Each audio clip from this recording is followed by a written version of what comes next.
Hey everybody, welcome to TIW Podcast. I'm Eric, and today I watched WWE Monday Night Raw episode 1417, which was broadcast on July 27th, 2020. So this is a positivity disclaimer, I guess, that I'm gonna be overall very positive about this episode because I personally enjoyed it quite a bit. So we open up this episode with Randy Orton coming out saying that Rock and Austin, they can't hold a candle to the longevity of Randy Orton.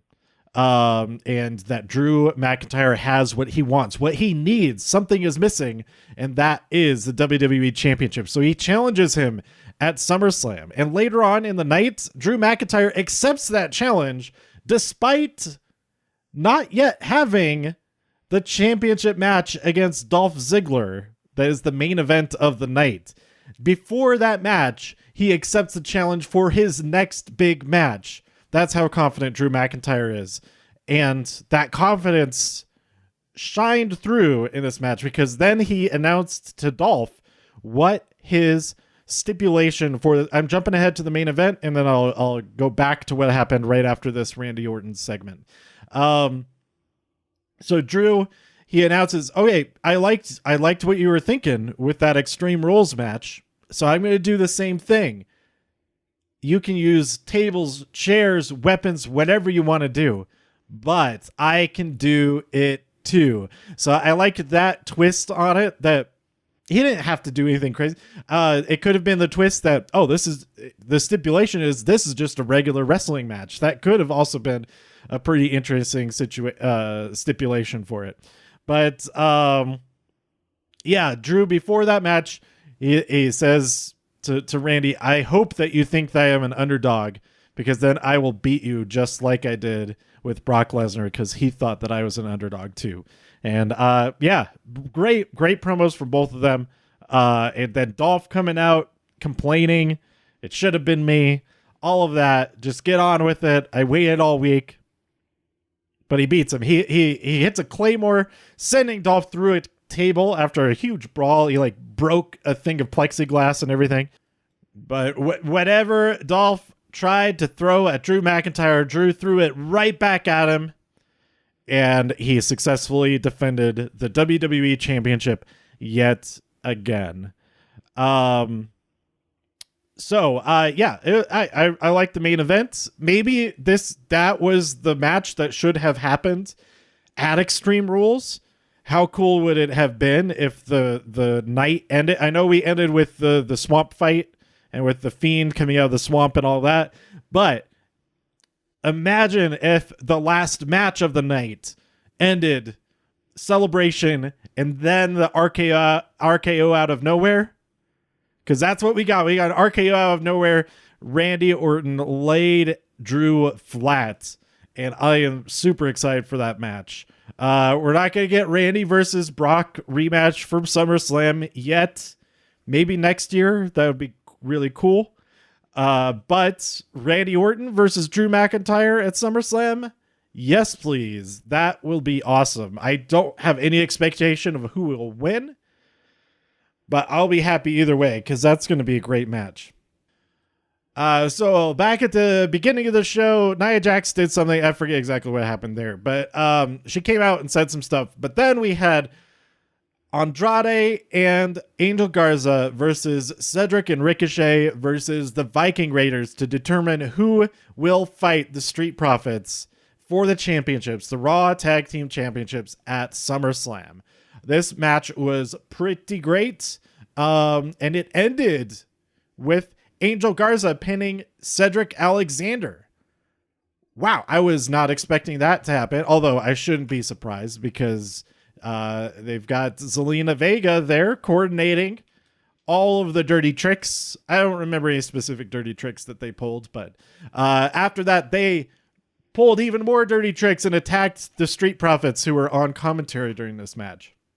So there you go. We're going to have Angel Garza and Andrade versus the Street Profits at SummerSlam. That should be pretty awesome. SummerSlam is only like 3.5 weeks away.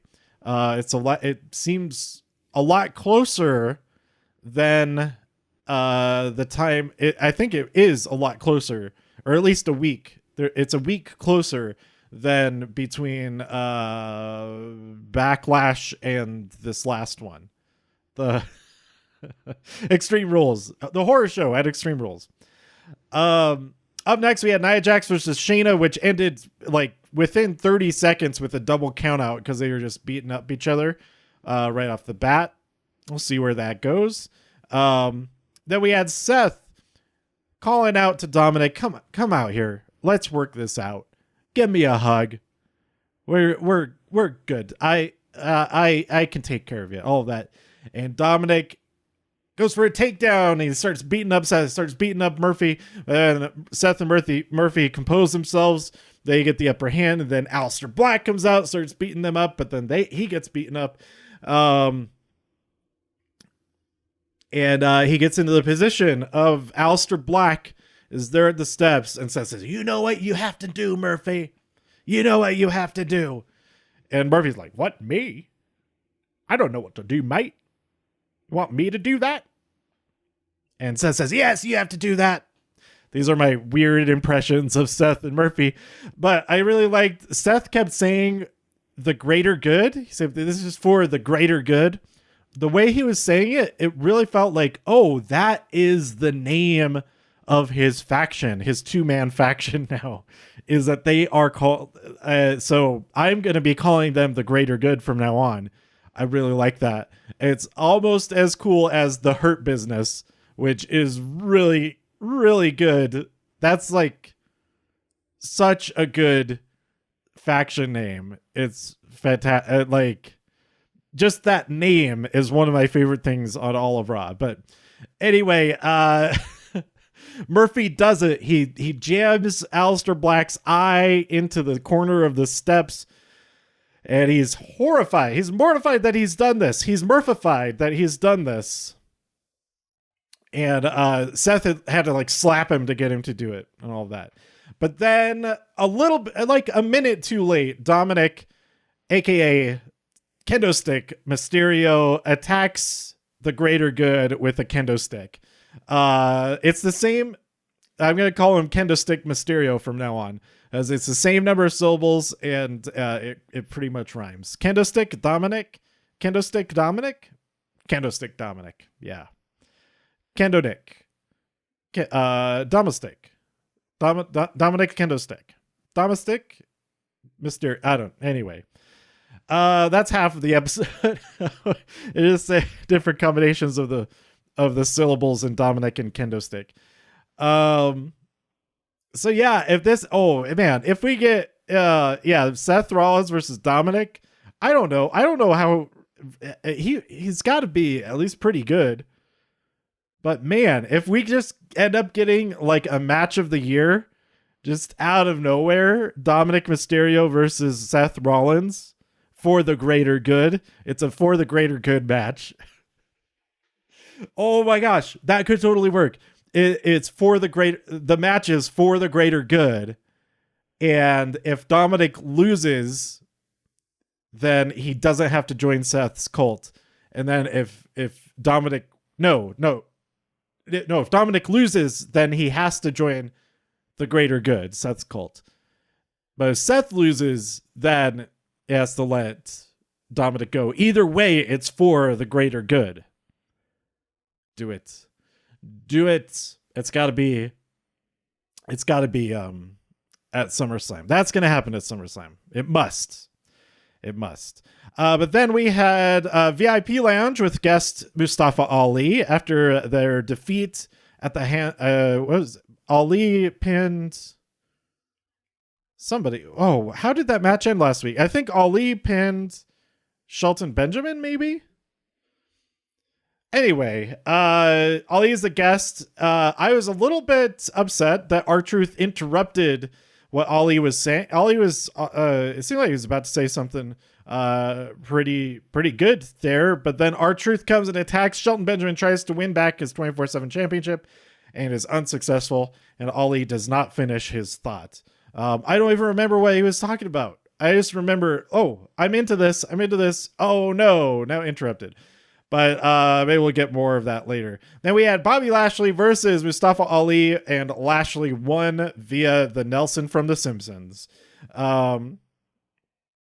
But Ali put up a great fight. I think we're going to see a rematch between the two, and that Ali just might get the win against Lashley next time around, or this time around. If you're listening to this right before the next time that it happens, then it's this time around.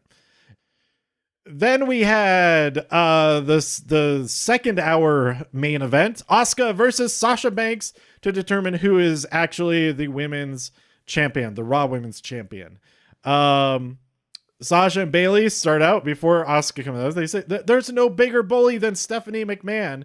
This is all her fault. She's doing all this. And after everything that happened, I'd say all of this can be blamed on Stephanie McMahon for even making this match happen, and for making the rules the way that they are. Because if she didn't make the rules the way that they are, then she wouldn't have encouraged all the possible silliness that took place. Somebody call it stupidity, but I call it smart strategy. Illegal tactics, not in this case. None of these tactics were illegal. But Sasha did try to cheat a few times through the match, unsuccessfully. She almost lost it for herself, in fact. But also, Kairi chased Bayley to the back. Kairi's the one who chased Bayley away. If they had both been at ringside, then none of the stuff that happened later on would have happened. And the only reason that any of that happened was because Kairi chased Bayley to the back. And the only reason that happened is because Stephanie McMahon made the stipulation such as what it was.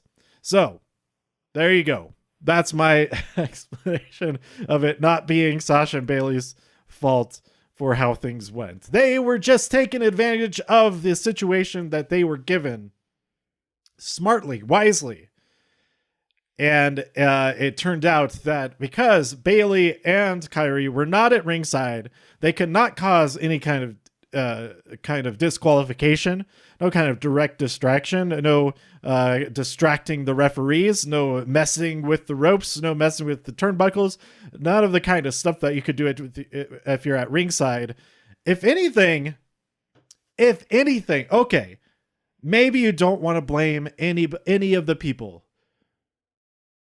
Any of the people that I just mentioned. You don't want to blame Stephanie McMahon. You don't want to blame Kairi for chasing Bayley to the back. You don't want to blame the referee for whatever he might have done. You can definitely blame some of the tech people for putting that footage of what was happening backstage onto the screen. You can blame the director of the show for calling for that footage to be shown on screen.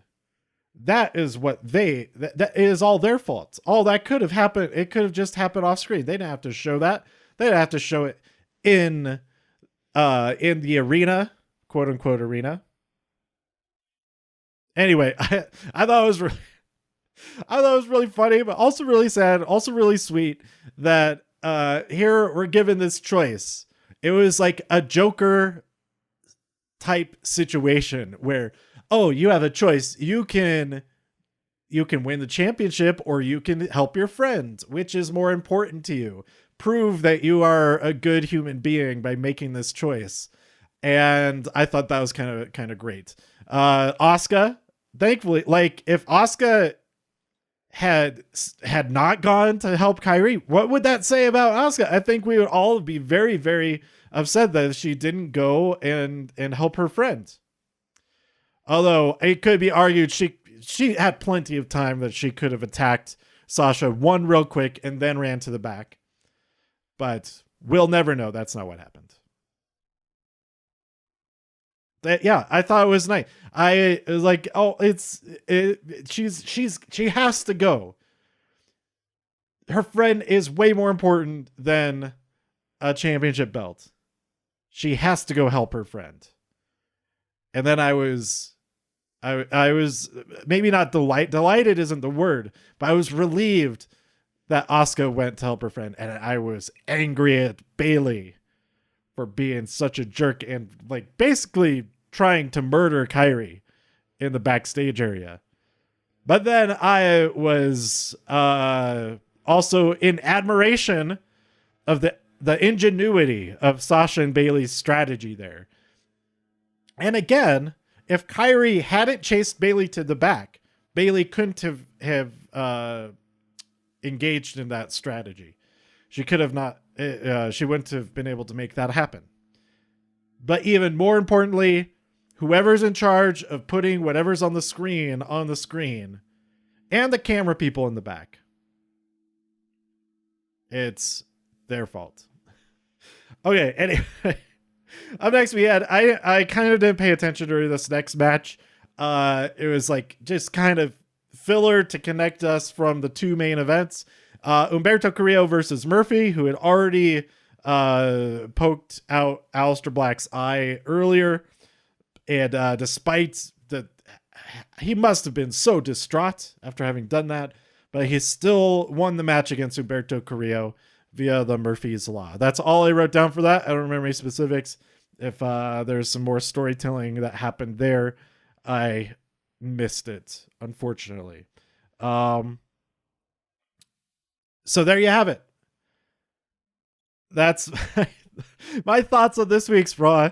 I did enjoy it. I thought, okay, I did a lot of like explaining and defending what all of that happened. But honestly, I was just enjoying it. I thought it was really funny as far as Sasha and Bayley just being really good at being really bad. As far as like, you know, their morality bad, not bad as in they're not, you know what I mean? I hope you know what I mean. So yeah, and it's I don't like to explain, like, as much as I can, I don't like to explain and predict and all that kind of stuff based on real life stuff, what we know about the real world's situation of wrestlers and all of that. But it has been pretty widely known that this was Kairi Sane's last day of taping for Raw. And so there, all the rumors going around, what were they going to have happen for it? Was somebody going to attack Kairi, take her out of action, things like that. I think at one point I had read that it was going to be Shayna Baszler who does it, and then that's how they continue the feud. And then we have Shayna versus Asuka. This went a completely different direction. It could still go in a completely different direction from here, as far as if Sasha will have to defend against Asuka again before SummerSlam, or if that's a rematch at SummerSlam, or if we get a 3-way or 4-way or 5-way or a ladder match or what. Who knows? All of that, I haven't heard anything about any of those things. I'm just throwing things out there that we don't know what is going to happen at SummerSlam now. And I think that's kind of exciting on its own. So yes, disappointment that Asuka's reign was so short. But who's to say that her time not as a champion will be any longer than that? I don't know what I'm saying. Anyway, so yeah, I enjoyed it overall. Some great moments, definitely some memorable moments, and most of all, I just thought a lot of the stuff that happened was very funny. Like, not in like, oh, that's so, maybe some of the things maybe a little bit in like, oh, that's really dumb kind of way. But I mean, honestly, for me, that's one of the things that I love about professional wrestling, is that super absurd things can happen and will happen, do happen, that doesn't happen in real sports, in real competitions, and all of that. And that's one of the things that I like everything about pro wrestling, basically, but that's one of the things that sets it apart from similar other things, if that makes sense. So anyway, enjoy things how you like to enjoy them. This is just how I enjoy professional wrestling and WWE specifically. So anyway, that's my thoughts on this week's Raw. I'm really excited for tonight's NXT. I'm recording this on Wednesday, the 29th. We're getting some killer matches. We've got Dexter Lumis versus Finn Balor and their third opponent. Why do I keep forgetting who the third person in that match is? It's the other person in the match. That's going to be really good. We're going to get Shotzi Blackheart versus Mercedes Martinez. Oh my God. How great is that going to be? We also have the tag team champions Imperium back in action. We've got, that's Jake Atlas versus, Isaiah Swerve Scott. That's going to be great. We're also going to get Roderick Strong versus Johnny Gargano. Like, holy cow. So many great matches tonight on NXT. I'm super excited. I don't even know how many great matches are going to be on AEW. I know Cody versus Warhorse is happening, which people seem pretty excited about. I'm not familiar with Warhorse, but that seems like a pretty cool match. And it's just a great, I think it's a great time to just be watching and enjoying wrestling, all from the most serious to the most ridiculous aspects of it. I think it's a great time to just watch and enjoy wrestling.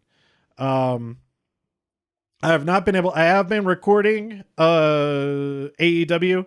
I have not started getting back into watching it quite yet. So hopefully I will be soon. I just have to be like in the groove for it. Okay, now's the time. Now I can get caught up. Now I can get into it and all of that. So maybe the first week of August is a good time for that groove to happen. We will find out. So that is all. Let me know what you thought about this episode of Raw and this episode of the podcast by tweeting me at TIW Podcast. Go to TIWpodcast.com for more reviews. If you enjoyed this episode or anything else on the site, please share some links with your friends. Subscribe on iTunes, Spotify, Stitcher, YouTube, wherever you like to listen. Stay safe, healthy, and happy out there in all the infinite multiverses. And I'll see you next time here on TIW Podcast. Bye.